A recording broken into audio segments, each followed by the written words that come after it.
30/7/2024 રોજ ઝોન 1 દ્વારા આયોજિત લોક દરબારમાં જે સરથાણા પોસ્ટે હદ ખાતે રાખવામાં આવેલ, જે લોક દરબારમાં પોલીસ કમિશનર શ્રી અનુપમસિંહ ગેહલોત સાહેબ તથા સેક્ટર 1 વાબાંગ જમીર સાહેબ તથા ડીસીપી ઝોન ભક્તિબા ડાભી સાહેબ નાઓ પણ ઉપસ્થિત હતા.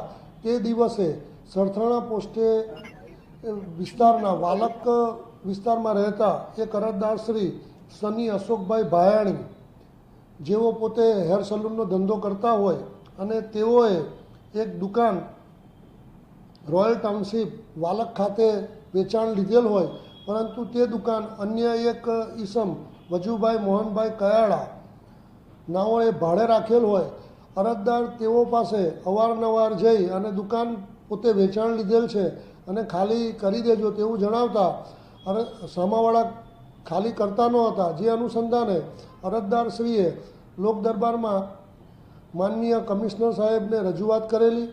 જે અનુસંધાને પોલીસ કમિશનર સાહેબનાઓએ આપેલ સૂચના અનુસંધાને Sarthana police inspector Shri MB Zala નાઓએ ત્વરિત પગલાં લઈ અને બંને પક્ષકારોને બોલાવી અને તેઓને સૂચના અને સમજ કરતા આ દુકાનના સામાવાળા વજુભાઈ મોહનભાઈ કયાળા નાઓએ દુકાન ખાલી કરી અને ઓરિજિનલ માલિક સની અશોકભાઈ ભાયાણી નાઓને સોંપી દીધેલ છે. આમ સરથાણા પોલીસ સ્ટેશન દ્વારા એક સરાહનીય કામગીરી કરવામાં આવેલ છે.